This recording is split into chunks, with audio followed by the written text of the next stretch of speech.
come to the final part of this mini-series. In the 10th round, Anish faced Saul Wesley, a very solid player. So this is like the game against Dingley Ren. He played b3, but yeah, so prefers more solid openings, so d4. So now this is just the Catalan. a6. White can take, but then the bishop on b7 is well placed. So this a4 is popular. It's kind of a interesting move because in a way it doesn't actually prepare queen c4. For example, h6. Queen takes b5 is possible because of this little tactic.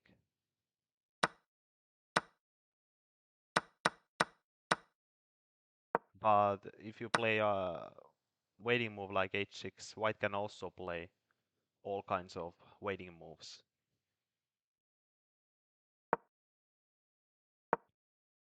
And bishop d7 was played. This is kind of similar what Kukesh played. The bishop is the bad, so it just wants to go to a better diagonal and control e4 square and maybe exchange on g2. White takes. Once again, b5 is possible, but the thing is, white just doesn't take. White just moves the queen away, and if you take the pawn on a4, well, first of all, it's just the double pawn on the side, not going anywhere, and white can quickly get a big initiative. So instead, bishop c6, bishop g5, kind of interesting, because where's the bishop really going? But the thing is, there's not too many good squares for the bishop. Bishop f4 is possible, but then we can offer a trade. Also, no big deal. And if bishop d2, there's actually a funny move here. And again, based on the same tactic, I have shown bishop b5. Once again, white can't take. And e2 is falling. Here, if black tries the same thing, we can play queen c2 to defend the pawn, and then bishop b5 has to move back. So knight bd7, knight c3. I think also here, interestingly, here actually b5 is a good move. Queen moves, then b4, and we push the knight back. And we control e4 very well. So yeah, there's all kinds of these p5 tactics in this Catalan. So you have to be very sharp or just know your theory. Bishop d2. Now there's no more bishop b5. The rook is protecting. The rooks are protecting each other. a5. The timing has to be just right for this. Black has already developed all his minor pieces, so he's ready to slow down the action on the queen side. White cannot play b4 anymore. White cannot play e4 at the moment. Queen d3, preparing e4, except it's not yet possible because of knight c5. But bishop b4. Another benefit of having played a5 is that bishop is protected, and the point of this move is that it makes playing e4 even harder because we can always take b1, waiting move. Again, if e4, we have all kinds of tactics like this. The queen is unprotected. So because of this,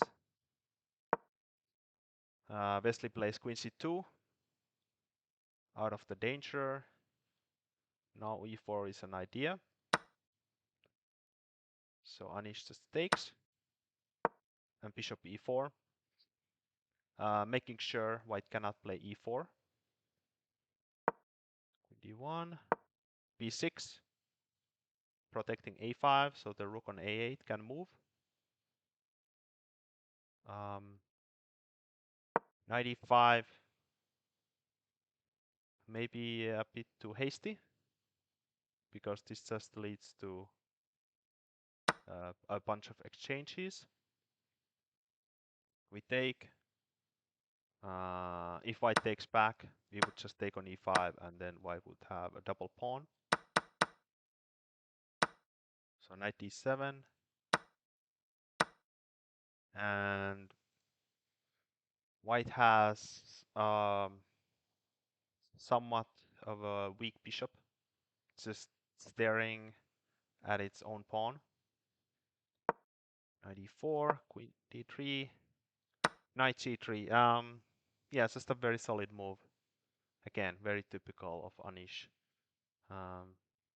That was a very interesting idea, though I have to admit it's really difficult to play like this. f5. And the point is that if you play f3, knight f6, e4, we can just take rook f8, and black is actually slightly better. The center looks strong, but it's actually quite weak. The king on g2 is weak. The pawn on e4 is weak. Queen can go to c6, putting pressure here, and black can maybe double on the f file, and there's some kind of activity going on there. But that is very hard to play. It just feels very unnatural. So instead, Anish just played it safe, and the game quickly petered out to a draw. b5, just exchanging more pawns. Yeah, it's just very solid. Exchange everything. Rook a7 is the threat, so rook a8. Now rook f4 is an idea, so Anish plays king f8 with the idea to play rook e7. And h4, h5, king f3, draw agreed. But I think once again, in my games, the game would continue. It's actually not so clear. I think white is slightly better. White's rooks are more active. And for example, if you play, let's say you play this, and now if you play rook e7, for example, there's rook b5, and now especially the black rooks are very passive. So black has to play very black just has to be more sharp, in this position. Has to calculate more. Maybe there's some kind of e4 ideas. So I would continue with white for a little longer.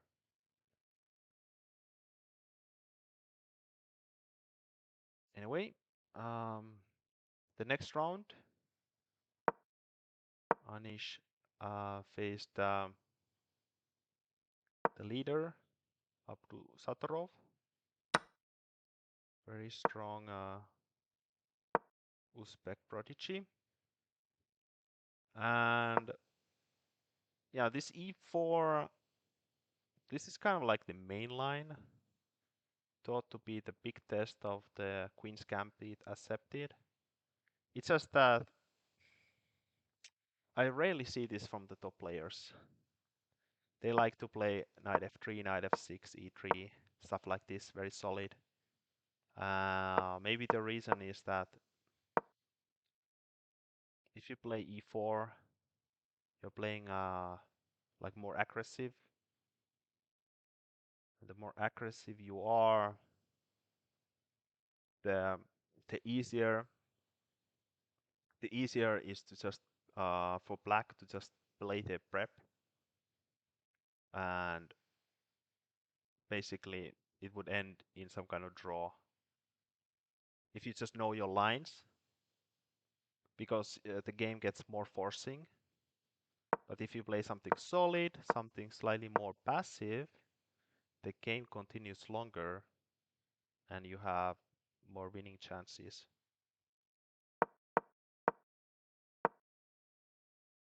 Anish played e4, testing Nudirbek's prep. e5, knight f3, bishop e4. The only line I know is that the only line I learned was e takes d4, and here which pawn you take. Well, naturally you take the c4 pawn because you're developing a new piece into the game, and then the game continues. White's down a pawn, but he has a lot of activity. The bishop is really strong, and then there can be tactics like this. And black sacrifices the b7 pawn, and so on. It continues. And if white takes, for example here, there's some kind of bishop c5 moves that are annoying.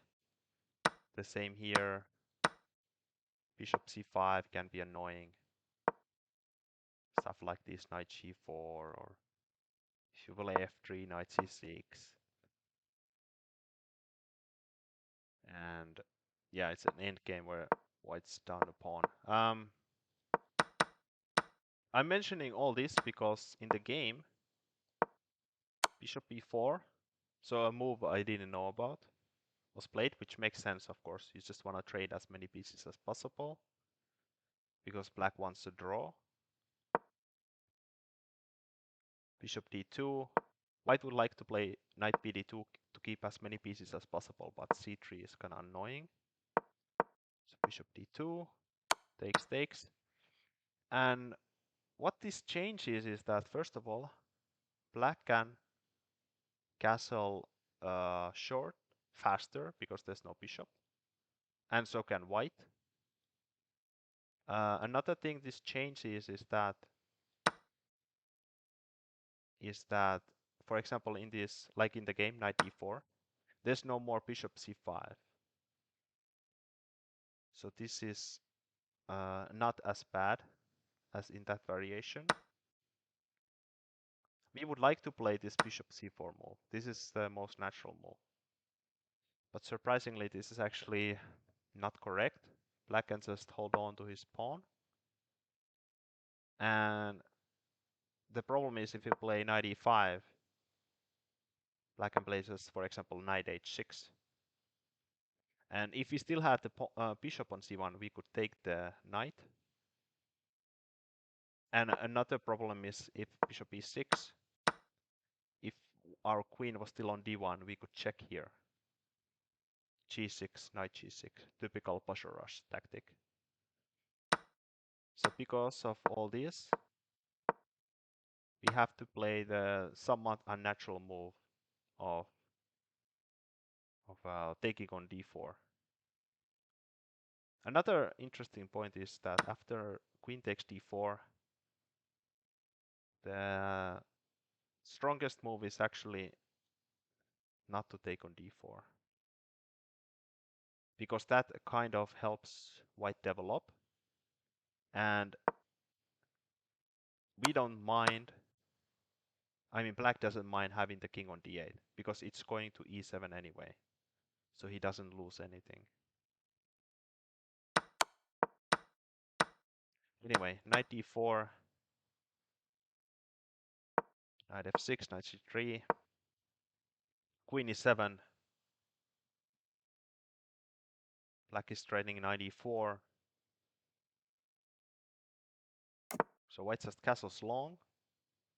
Very interesting line. Now, of course, black cannot take, even without calculating anything. You just know it's just too dangerous because the black king is in the center. f3.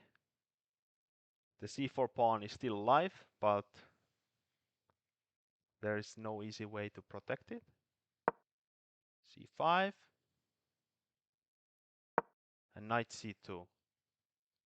A small mistake.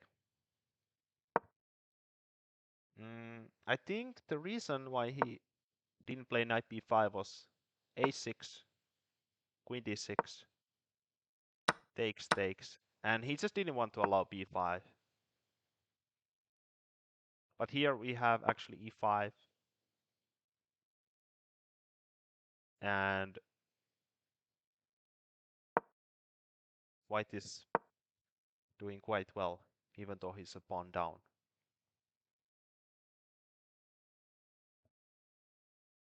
But yeah, I have to admit it's quite complicated, this position. It's not so easy to judge these things. But knight c2, more passive. The idea is to play knight e3. Knight c6. I think knight c6 also was a small mistake. Bishop e6, just defending. And the point is that black can just play knight d4 and b5 will happen and black will somehow attack here on the queen side and white is in some trouble.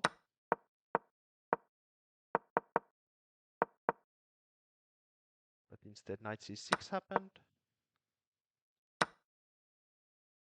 and queen d6.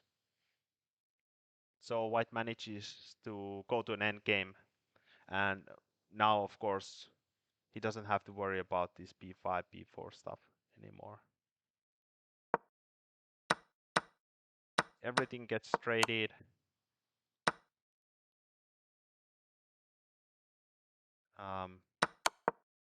Maybe I should also, for fun, mention this little thing.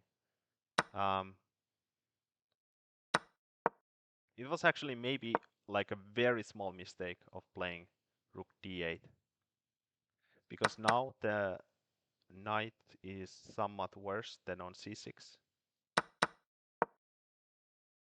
was maybe slightly better to take here and then play rook d8, because rook e6, there's king f7, and the rook is trapped. And if here just takes king f7, king e7.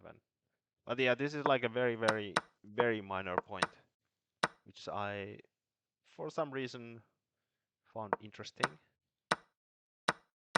And it you know, it doesn't really change anything about the outcome of this game.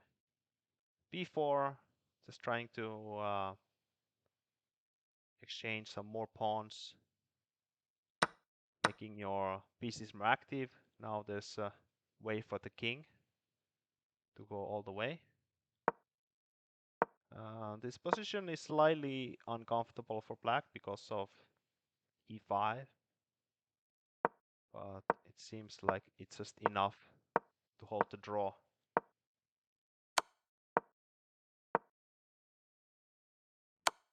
I have to say, if I played this with the black pieces, for example against Magnus, I'm sure I would lose this. and they agree to draw here. Once again, it's like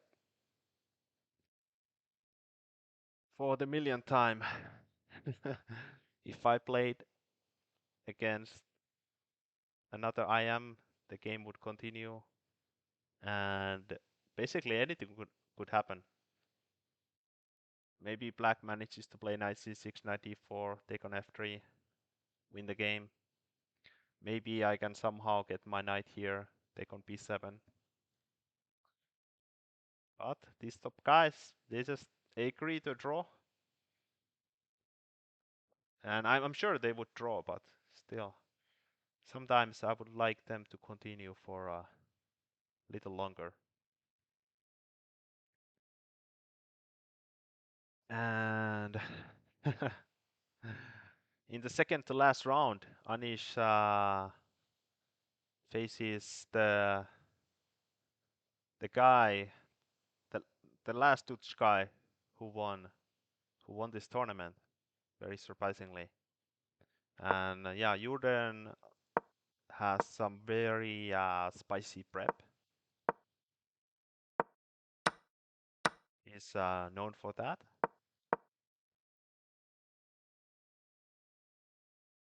And so this is somewhat rare. Usually white doesn't take on d5 immediately and plays knight c3.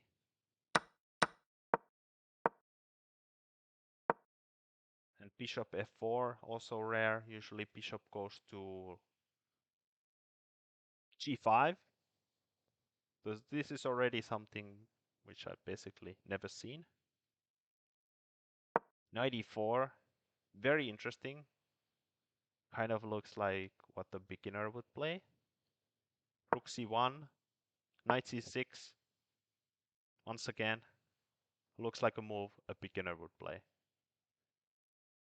Because the knight on c6 isn't doing too much. And there's pressure on c7, so often you want to play c6. Or if you want to attack the center, you want to play c5. So the knight is in the way, and often it has to move somewhere so you can play like c6. Kind of like wasting time. But here there's a very kind of like a specific reason, and that is that, first of all, the knight is defending the bishop.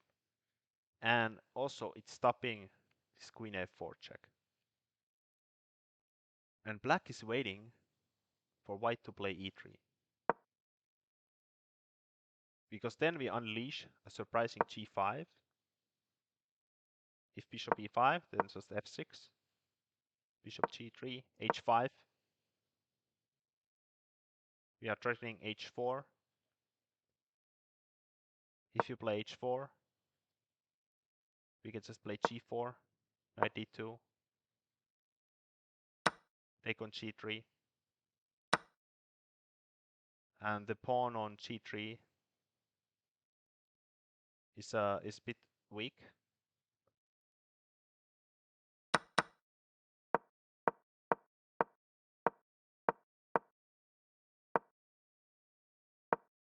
And yeah, if you castle short, somehow these tactics don't work as well. g5, there's some kind of very precise, like knight d2, knight takes d2, king takes d2, h4, queen h5. If you take, you will be checkmated here. So because of all this, you play this knight c6 waiting move. And Jordan plays h4, stopping g5 forever. Bishop f5. Once again, there's a tactical reason for this move. e3, the most natural move. Knight takes, bishop a3. And the rook is trapped. Rook a1, bishop b2. And Jordan just blitzes all this out, so he has everything mapped, and somehow this is somewhat playable for black. I mean for white. Rook b1. So the point is that because of so many pawns on the dark squares, the the dark square bishops are not so useful. So white rather gets the light square bishop. And yeah, where's the compensation for the exchange? Well, first of all, there's the bishop pair. That's worth half a pawn. Second of all, b7 is hanging. Third of all, d5 is somewhat, somewhat loose because only the queen is defending. The queen on b1 is targeting h7.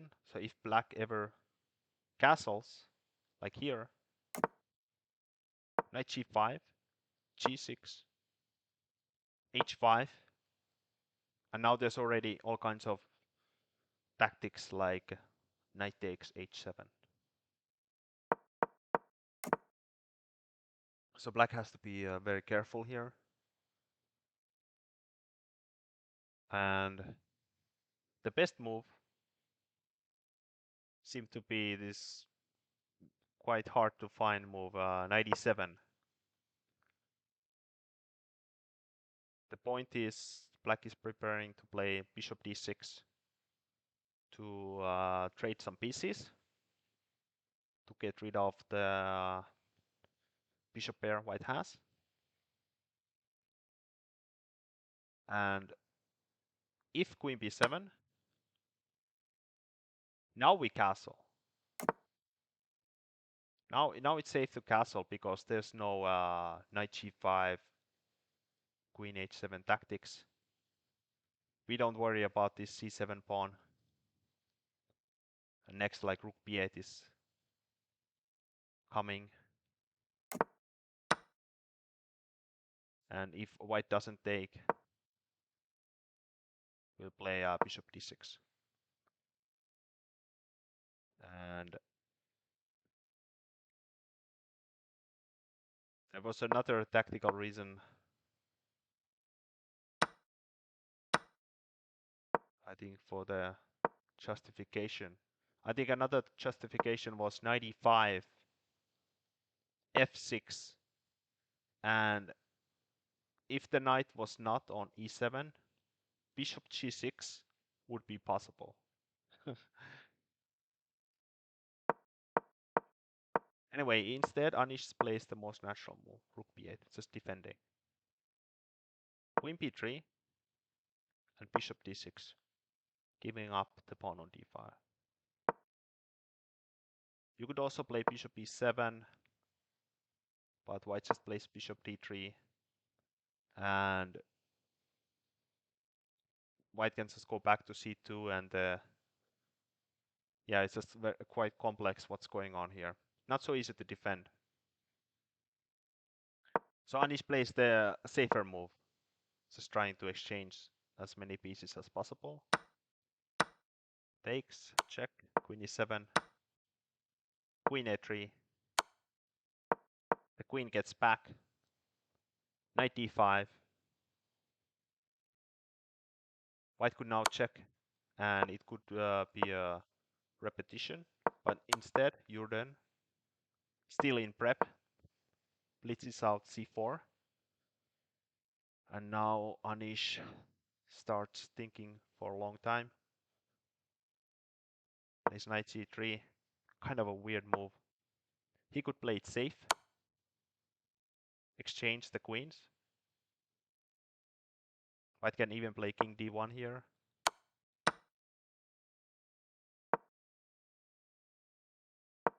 Something like this.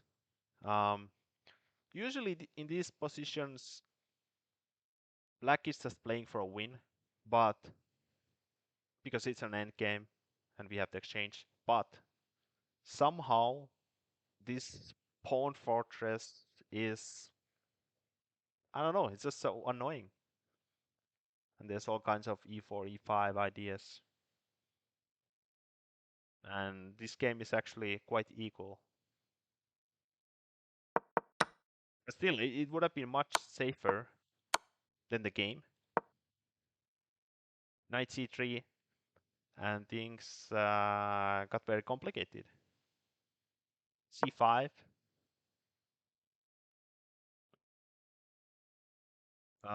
Interesting move. Preparing bishop c4. And if you take the pawn, there's some kind of weird tactic here. Bishop b5, c6, castles. C takes b5, rook a1, and white is better.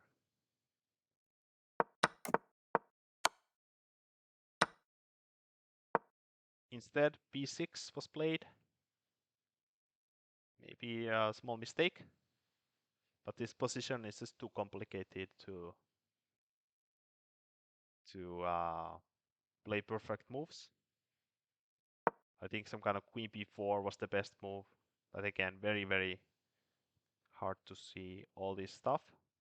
b6 just makes a ton of sense. You want to activate your rook, but somehow it doesn't quite work. Maybe it's too slow. White just castles,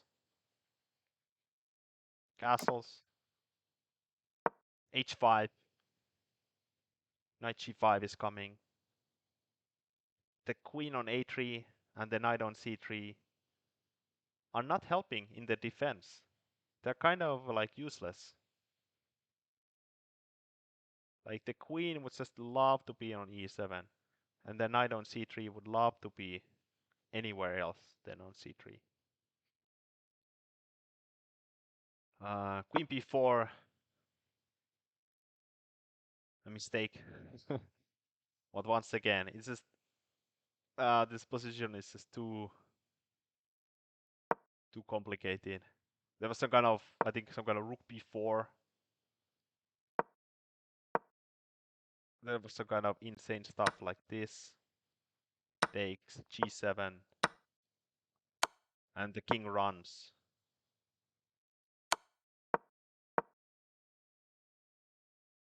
And you even give up one of these rooks.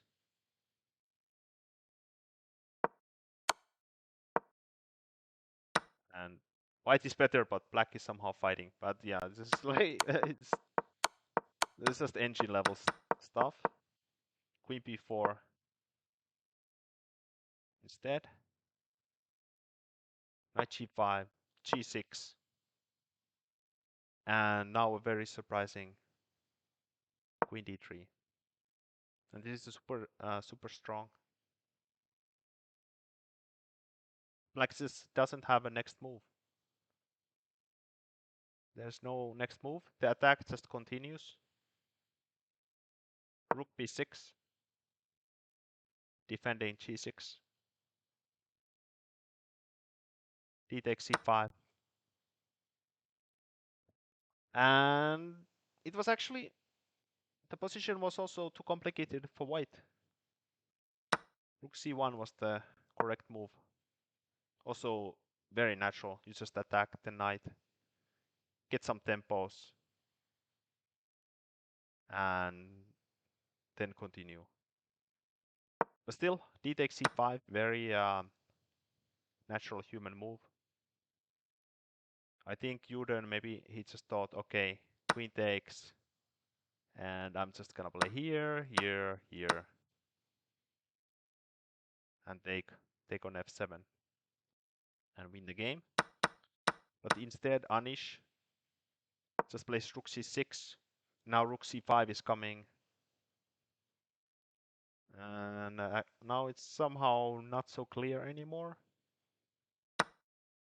Takes, rook takes, f4, somewhat slow. Rook g7, again! Again a mistake. Yeah, this position is just basically, let's say, unplayable for humans. But especially for black, it's just too hard to navigate. And now it was possible to win the game with some super sharp moves. Knight f7. The idea is that if you take with the f rook, this is actually checkmate. The rook on g7 is very badly placed. If you take here, and now the impossible move to find king h2, and rook f3 is coming, and the queen can go to d4, and there's also king h8, takes, rook c1, and the knight is extremely badly placed here.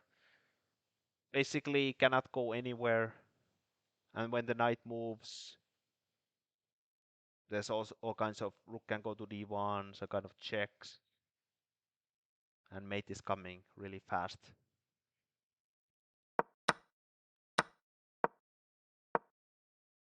And the point is, if you play rook f3, there's queen b1 trading the queens. So that's why you play king h2 first, and then you deliver checkmate. But yeah, ah, not so easy to find, huh? Rook c1, knight f4, knight e4, going back. I think even Jurgen by now realized things are not going as well as he wanted. The knight was just so well placed on g5, and now it's just going back. It's not gonna do too much on f6.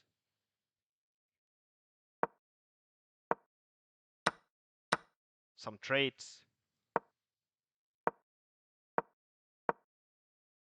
The knight is trapped, but f5 saves the game. The position is still extremely complicated. White has two pawns for the exchange. And if he can just get his pawns rolling, he will win. But it's not so easy. The rooks are surprisingly strong. White sacks a pawn to get his pawns forward. And black sets up some kind of dark square fortress here. The bishop cannot move because rook e3. So rook d4 instead. Now the pawn can move. But there's gonna be some kind of checks here. So how do you make progress? Not so easy. Yeah, this is just nicely. Everything is kind of blocked for now. But Jurgen manages to make some kind of progress here slowly. He finds the right setup to make things complicated.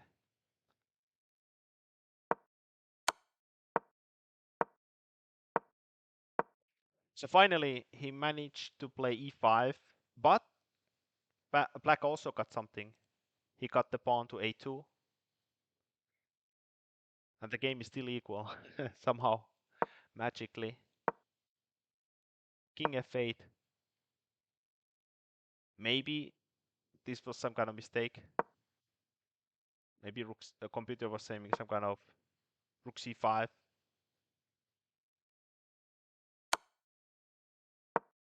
With the idea to go for this.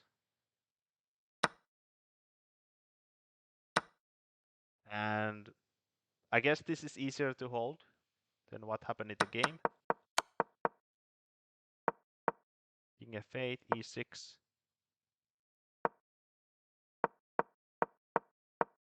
A lot of moves. Here maybe bishop d5 was the way to go. Just taking on a2. But king d4, king g7, the king sacrifices a pawn, goes up, and it looks like it's completely winning for white. 3 pawns, 3 passed pawns, and the bishop helping. But somehow, magically, black just has enough checks and enough threats.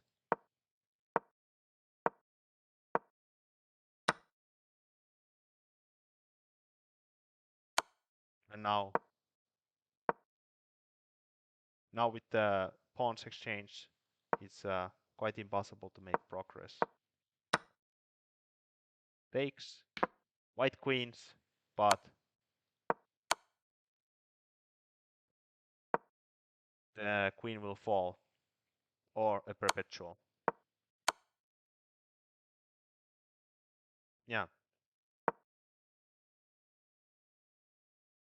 of course not king f3. Well, actually, this is also possible. White could even play this one, because this is still a draw. But yeah, very interesting game. Very, very complicated. And very difficult to understand, especially, well, basically the whole game. There was no easy position that I could understand. I really had to use engine a lot to understand even little glimpse of it. And now, the final round against Richard Rapport. Now living in Romania, I think, or at least representing Romania.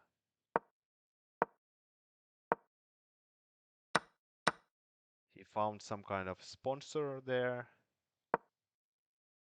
I don't remember was the sponsor millionaire or billionaire, but in either case, I'm sure he's paid well. Playing the classical, uh, very, very rare among top players. And g6, even more rare.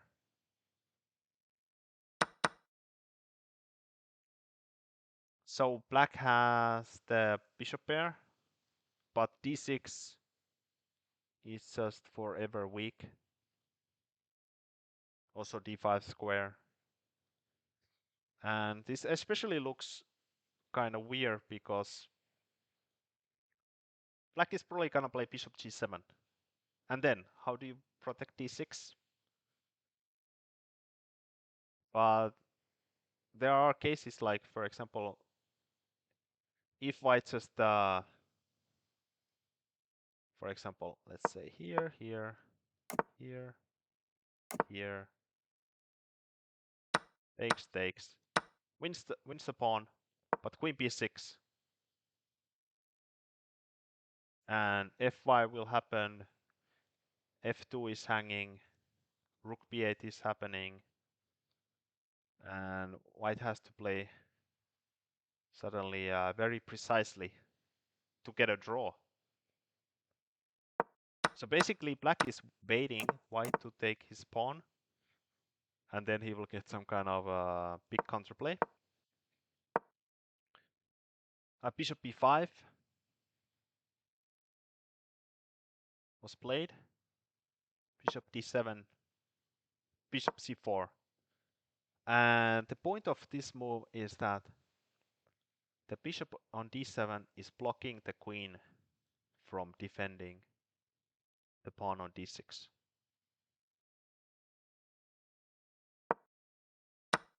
Takes. So now you cannot take the b pawn, queen d6.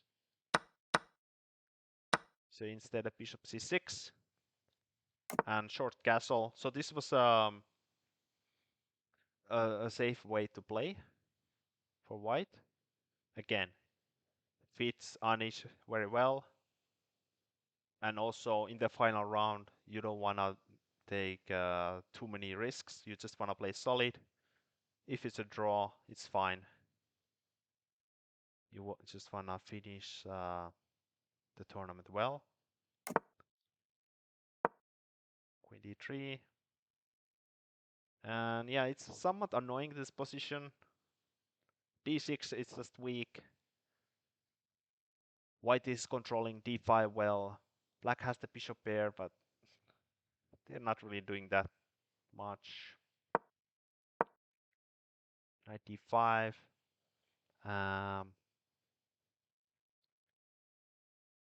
Black could take, but there's a problem. So basically, with taking, black would hope to get a draw because it's opposite colored bishops. But the bishop on d5, it's a bit too strong. It's attacking b7, attacking f7, protecting e4. It's basically doing everything. It's like perfectly placed. So black will actually suffer for a long time if he did this. So instead, rook e8, c3, bishop d7, f5 is happening. White plays bishop b5. He would love to trade the bishops because then the stronger knight versus the weak bishop would tell a lot. But instead, bishop c6 was played. And here, white has to be somewhat careful. I looked at some kind of interesting line. Let's say like rook d1. Now, black could take.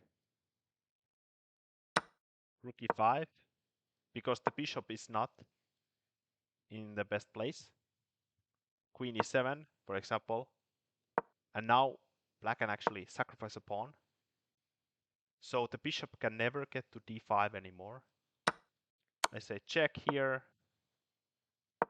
And if you play like this,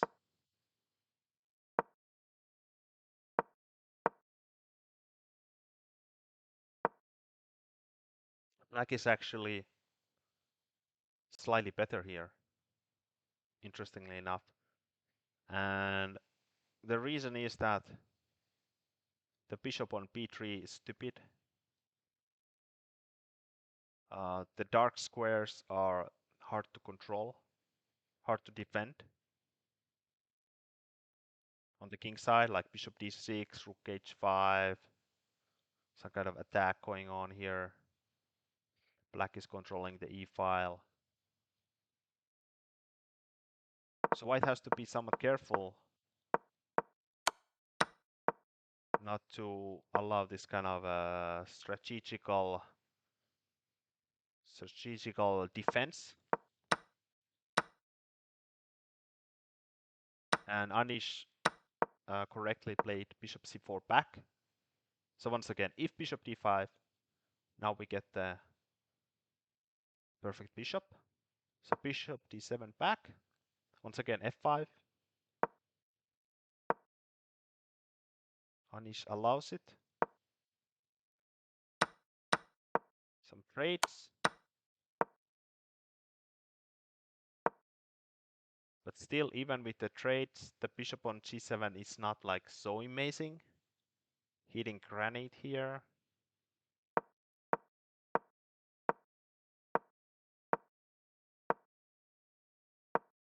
Bishop e5. Already maybe a small mistake. Rook e5 seemed to be the better move.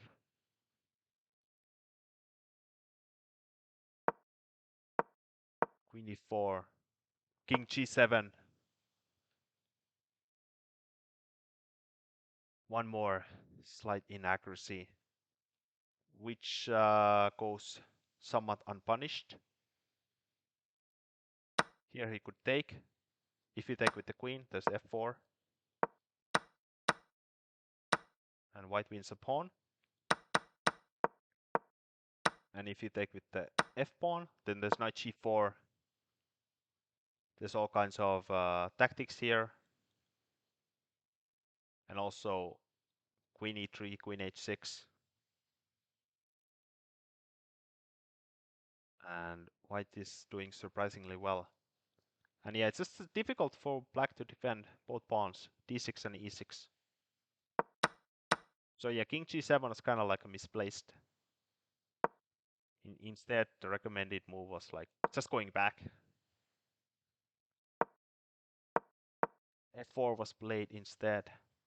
Also very natural. g4. He bravely goes for the win. But indeed, also, if I think about it, it looks like there's not too much danger of losing. Basically, it looks like we're just playing for a win or a draw. Bishop d5. Very tempting move. Blocking the d pawn. But this was actually, again, a small mistake, like a very slight inaccuracy. White gets the endgame, the exchange he wanted. Strong knight against weak bishop. But somehow here, black is active enough to be fine. Maybe because white is so overextended that the knight doesn't do that much anymore. Still, f5 was played, and this turned out to be too complex for Richard to defend. Knight f4, queen e5, check. And here, there's 5 possible king moves. One of them loses, and the rest draw. And Richard chose the losing move. King g6. Looks kind of tempting, defending the bishop with your king just in case. But the downside is that you're going up with your king, with the queens on. And there's a nice tactic here. Yeah, not so easy to find. Like, it also took me by a surprise. I just don't think about it. I'm looking at moves like rook d5, rook f1, takes, anything but the game move. Rook takes d6, very nice. If you take, checkmate. And king g king g5 was tried instead. And now another very accurate move from Anish. Rook d5. Not even taking, just going after the king. Check, king g2, and there's no defense. The king is just too high up. Bishop e7. If king g6 now, then rook f6.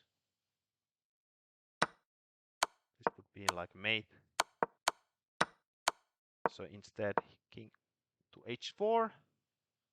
And now the simplest move. And Richard resigned. If you take, mate is coming, rook c5. And now the simplest move, b4. If you take, you lose a bishop. So yeah, very nice tournament. 8.5 out of 13, I think. And because Jurden beat Nudirpek, Anish Giri won the tournament without sharing. So good job.